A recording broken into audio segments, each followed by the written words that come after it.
ब्रह्मोत्ति कार्यक्रम में आपका स्वागत है। ओम शांति। ज्ञान धन को सबसे बड़ा धन माना गया है, क्योंकि ज्ञान हमको समझ देता है कि अच्छा क्या है और बुरा क्या है, जिससे कि हम बुरे से बच सकें और अच्छे कर्म को कर सकें। परंतु वह कौन सा ज्ञान है जो हमें इस प्रकार की स्पष्ट समझ देता है, पहचान देता है कि अच्छा क्या है और बुरा क्या है। आज हम देखते हैं कि मनुष्यों के ज्ञान का सोर्स यानी आधार क्या है। तो हम क्या पाते हैं कि एक तो मनुष्यों के ज्ञान का सोर्स उनके अपने अपने धर्म शास्त्रों में जो कुछ बताया गया है, जिसको हम शास्त्र मत कह सकते हैं, क्योंकि ऐसा समझा जाता है हर धर्म का शास्त्र उसके अनुयायी को यही बताता है अच्छा क्या है और बुरा क्या है, अच्छा करो और बुरा ना करो। प्रायः ये कह दिया जाता है कि सबको सुख देना अच्छा बात है और किसी को भी दुख देना बुरी बात है, इसलिए ना दुख दो ना दुख लो, सुख दो और सुख लो। शास्त्रों के अतिरिक्त हम आजकल देखते हैं कि गुरु मत को भी श्रेष्ठ माना गया है। हर धर्म के अपने अपने धर्म गुरु हैं जो माना जाता है कि जीवित हैं। इस शास्त्रों में तो लिखा गया है पूर्वजों ने, तो वो उस बात को और भी अच्छी तरह समझा सकते हैं, अपने जीवन के उदाहरण से भी अपने अनुयायियों को बता सकते हैं। इसलिए दूसरी मत को हम गुरु मत कहेंगे। उसके साथ साथ जो हमारे इर्द गिर्द लोग रहते हैं, जो हमारे साथ संबंध संपर्क में आते हैं, उनकी भी हम मत लेते रहते हैं। कुछ भी परिस्थिति आती है, कुछ भी कार्य करना होता है, तो हम उनसे, जिसको हम राय सलाह कहते हैं, करके ये जानने की कोशिश करते हैं और उसको फिर अपनी बुद्धि से चलाते हैं कि अच्छा क्या है और ना अच्छा क्या है, जिसको हम परमत कहते हैं।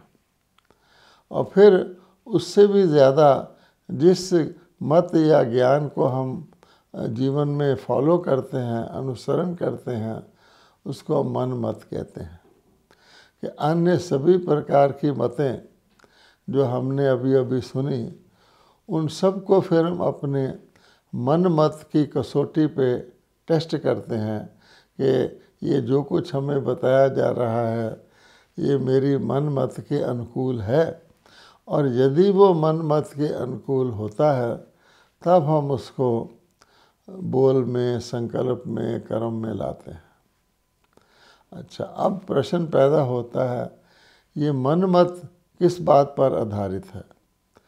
हम सब जानते हैं कि हम सब अपने संस्कारों के अनुसार ही सोचते हैं, संकल्प करते हैं, और मन का काम होता है संकल्प करना। तो जैसे जैसे हमने संस्कार अपने पूर्व जन्मों में धारण किए हैं, पूर्व जन्मों के हमारे कर्मों का जो छाप है आत्मा के ऊपर, जिसको हम संस्कार कहते हैं, वो बहुत पक्की छाप होती है। वही हमारे मन की मनोवृत्ति को निर्धारित करती है, और उस मनोवृत्ति के अनुसार ही फिर हम जितनी भी अनेक मतें हमको मिलती हैं उसको हम परखते हैं, और उसके अनुसार क्या हमें करना है और क्या नहीं करना, उसके हम निर्णय करके उसको कर्म में लाने की कोशिश करते हैं। इसके अंदर भी बहुत सारी कॉम्प्लिकेशंस आ जाती हैं।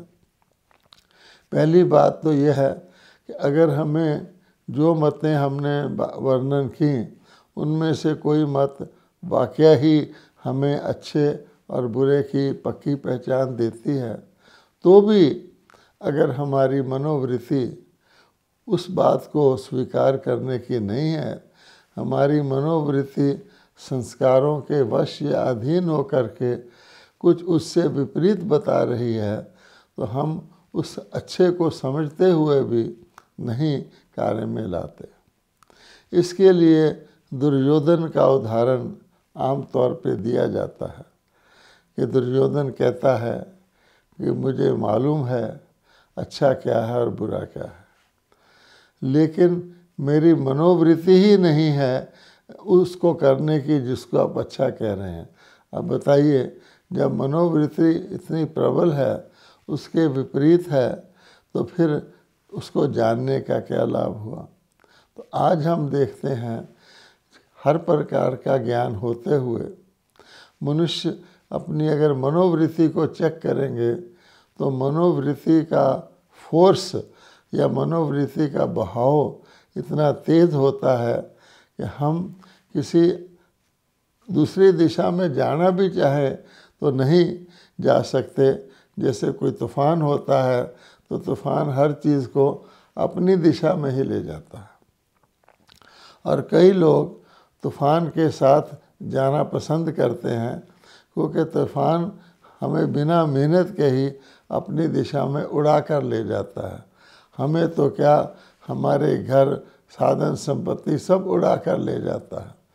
तो धोखे में आकर कई मनुष्य कहते हैं, उसका भी आनंद लेते हैं कि हम बिना किसी मेहनत के ही देखो उड़ रहे हैं। लेकिन व्यक्ति ये भूल जाता है कि आखिर तूफान हमको फिर धरती पर पटक देता है। किसी भी चीज़ को जिसको तूफान ने उड़ाया होता है वो सूनर और लेटर धरती पर पटक दी जाती है। फिर उसकी क्या दशा होती है ये हम सब जानते हैं। इसलिए अपनी मर्जी से, अपनी शक्ति से, अपने ज्ञान योग बल से उड़ान भरना और बात है, जिसको हम उड़ती कला कहते हैं, जो हमारे नियंत्रण में की हुई उड़ान होती है। तो उसके अंदर एक तो हमारा नियंत्रण रहता है, इस कारण से वो उड़ान सुखदायी होती है। हम जब तक उड़ना चाहते हैं उड़ते हैं, जब नीचे आना चाहते हैं तो आते हैं। ये तूफान या आंधी का बहाव जो मन के अंदर हम देखते हैं ना, कि मन में हमारे अनेक प्रकार के तूफान जब आते हैं तो व्यक्ति अपनी शुद्ध बुद्ध भी भूल जाता है, और नॉर्मल जिसको ज्ञान कहते हैं उसको भी वो खो देता है और तूफान के बहाव में आ जाता है। इसलिए ये जो ज्ञान हम कहते हैं आजकल, और भी जिसको हम शिक्षा के द्वारा प्राप्त किया हुआ ज्ञान कहते हैं, जो फॉर्मल एजुकेशन होती है, तो हमारे सारे समाज में, मानव समाज में ये माना जाने लगा है कि दो श्रेणी के व्यक्ति होते हैं, एक शिक्षित और एक अशिक्षित। तो शिक्षित वो हैं जो कि विद्यालय में जाकर, स्कूल कॉलेज में, यूनिवर्सिटी में जाकर किसी भी विषय पर या जनरल विषयों पर शिक्षा ग्रहण करते हैं, उसको हम शिक्षित कहते हैं। कि शिक्षित व्यक्ति को सारी दुनिया का, उसका ज्योग्राफी पता लगता है, दुनिया का इतिहास अब तक जो कुछ पुस्तकों में लिखा गया वो पता लगता है, उसको काफ़ी जानकारी मिलती है, और इसके अनुसार वो परिस्थितियां जो आती हैं उस अपनी शिक्षा के आधार पर उनका सामना बेहतरी से करता है। लेकिन हम आज ये भी देख रहे हैं कि इतनी शिक्षा होते हुए भी, शिक्षा भी व्यक्ति को काबिलियत तो देती है, योग्यता तो देती है, लेकिन शिक्षा का भी व्यक्ति की अगर मनोवृत्ति ठीक नहीं है, उसकी मनोवृत्ति में मान लीजिए स्वार्थ है, तो शिक्षा का भी व्यक्ति दुरुपयोग करते हुए साफ साफ आज हम देख रहे हैं। कोई वकील बन जाते हैं, कोई डॉक्टर बन जाते हैं, बिजनेसमैन बन जाते हैं, तो जितनी उनके पास शिक्षा होती है वो शिक्षा को स्वार्थवश चतुराई के रूप में इस्तेमाल करते हैं, और जिससे कि भोले भाले जो समाज के प्राणी होते हैं, जो अन्य अपने आत्माएं भाई बहन होते हैं उनको भी अपने स्वार्थवश उनको भी वो नहीं छोड़ते, उनसे भी कुछ ना कुछ लोभ और लाभ लेने की ही कोशिश करते रहते हैं। तो शिक्षा अलग चीज़ है, मानवता अलग चीज़ है, मानव मूल्य अलग चीज़ हैं। और यही बात कमी की है कि आज की शिक्षा पद्धति में बहुत सी बातें तो सिखाई जाती हैं, लेकिन जो मानवीय मूल्य हैं उनका अभाव आता जा रहा है। ये सब लोग जानते हैं, ये बात प्रत्यक्ष और प्रकट है।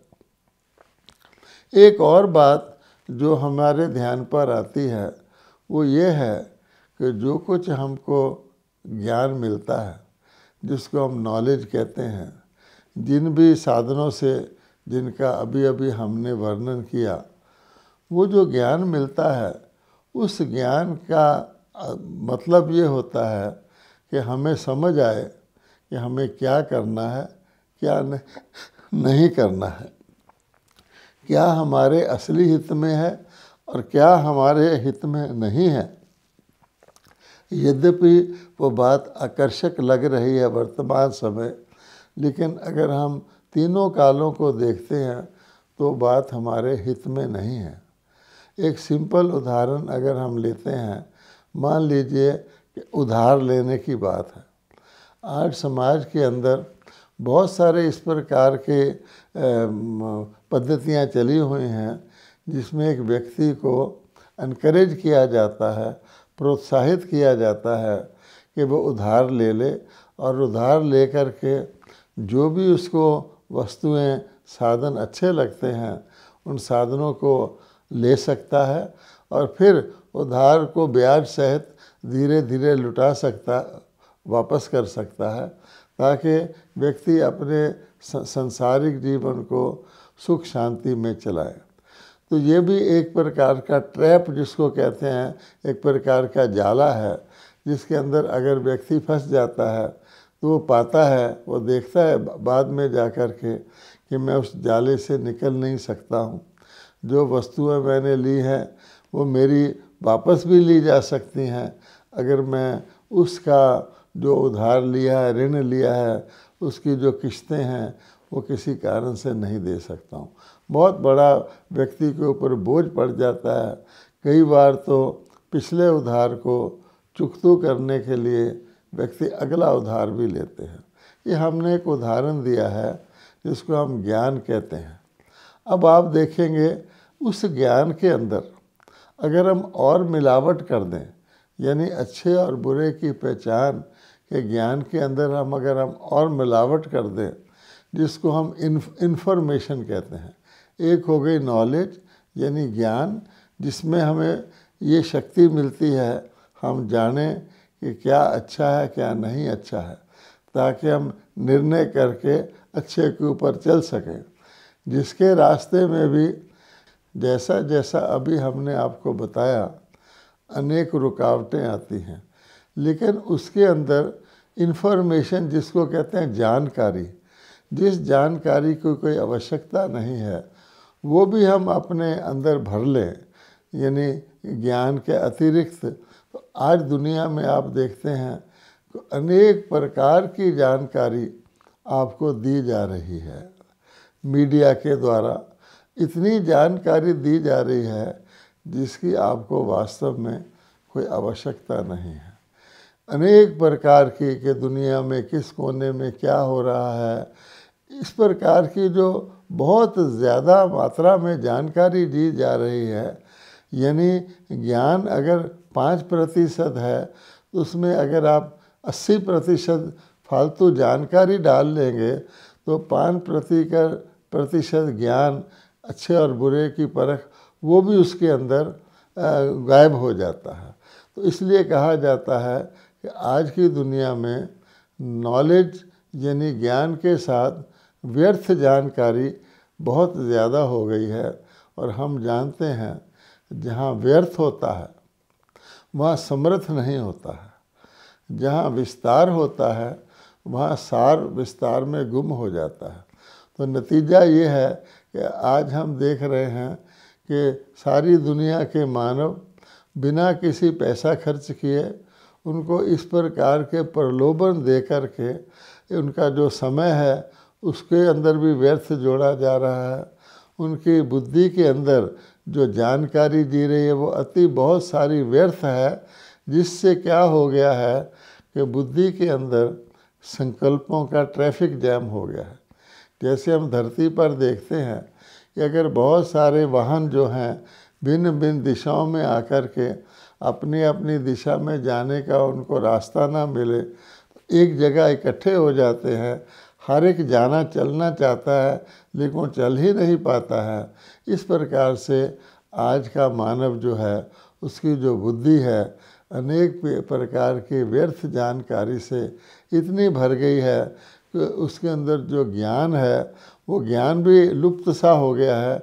एक तो उसकी मात्रा ही बहुत कम है। तो ऐसी स्थिति में आज का मनुष्य परेशान है, उसको बहुत सोचना पड़ता है।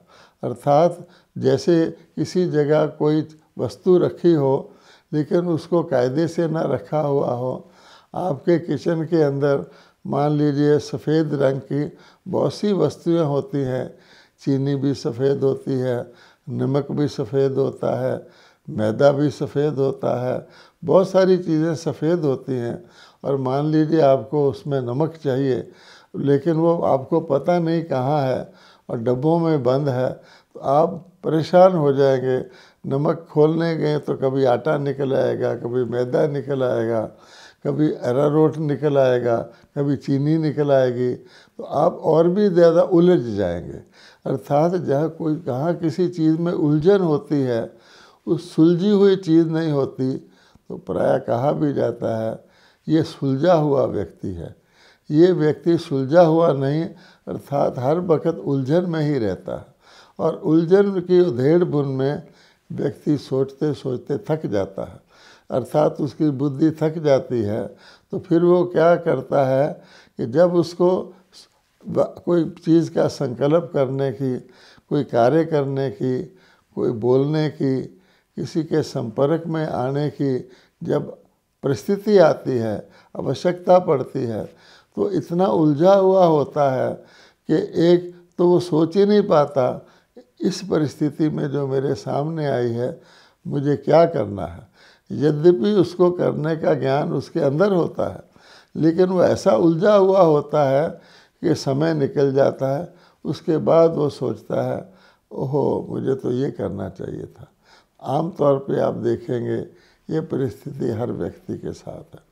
अब जब हम कहते हैं कि ज्ञान बहुत बड़ा धन है तो वो ज्ञान फिर कौन सा है?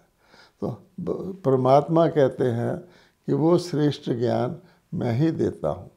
वो श्रेष्ठ ज्ञान जो मनुष्य की बुद्धि को एक तो प्योरीफाई यानी पवित्र करता है, दूसरा उसकी बुद्धि के अंदर कल्याण की ज्ञान देता है कि जिसमें मेरा भी कल्याण हो, सर्व का कल्याण हो, किसी का अकल्याण हो ही नहीं।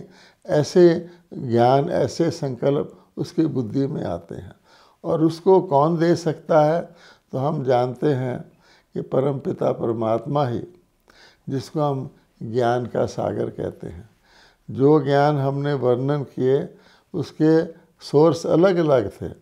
शास्त्र का ज्ञान था, शास्त्र भी किसी ऋषि मुनियों ने लिखे हुए हैं। गुरुओं का ज्ञान है, वो भी गुरु अपने अपने संस्कारों और संकल्पों के अधीन हैं। परमत है, हमारे आसपास के लोगों का ज्ञान है, वो भी अपनी अपनी परिस्थितियों के अनुसार सीमित ज्ञान रखते हैं। मेरी मनमत है, वो भी मैं जानता हूँ कि मेरे पूर्व संस्कारों के अधीन है। तो इस प्रकार के जो ज्ञान है, प्लस उसमें आप ऐड कर ले व्यर्थ जानकारी जो हमारे अंदर कानों के द्वारा, आँखों के द्वारा रोज़ ना चाहते हुए भी धारण करवाई जा रही है। अगर आप बाहर समाज में चले जाएं तो सड़कों के ऊपर इतना आवाज़, इतना शोर शराबा है, इतनी साउंड है कि जिससे व्यक्ति का दिमाग कुछ ना भी सोचे तो वैसे ही थक जाता है। कहाँ वो शांति?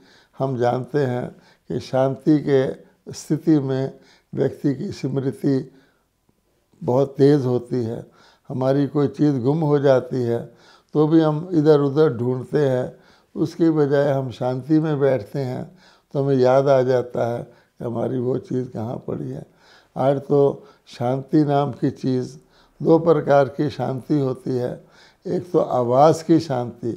आज आवाज़ की दुनिया में इतना शोरगुल हो गया है कि वो ही बुद्धि को थका देता है। और दूसरी मन की शांति, मन के अंदर इतना ट्रैफिक जैम रहता है संकल्पों का कि उसकी एकाग्रता का होना भी बहुत मुश्किल हो गया। ऐसी परिस्थिति में परमात्मा कहते हैं कि मैं तुम बच्चों को ज्ञान देता हूँ। तो जिसको हम कहते हैं ईश्वरीय ज्ञान, वो सर्वश्रेष्ठ ज्ञान है, क्योंकि परमात्मा इन सब चीज़ों से मुक्त है। परमात्मा को अच्छे बुरे की नॉलेज की आवश्यकता नहीं है। बाकी जितनी भी चीज़ें हैं, इसलिए भगवान कहते हैं कि मेरे द्वारा मिलने वाला ईश्वरीय ज्ञान जो है, जिस कारण से मैं ज्ञान ईश्वर कहलाता हूँ, वो ज्ञान ना तो शास्त्रों में है, ना संसारिक एजुकेशन में है, ना गुरुओं के पास है, ना आपके आसपास के लोगों के पास है, और ना आपके अंदर ही है। इसलिए उस ज्ञान का क्या नाम दिया जाए, उसको कहा जाता है विजडम। अब विजडम और नॉलेज में क्या फ़र्क है?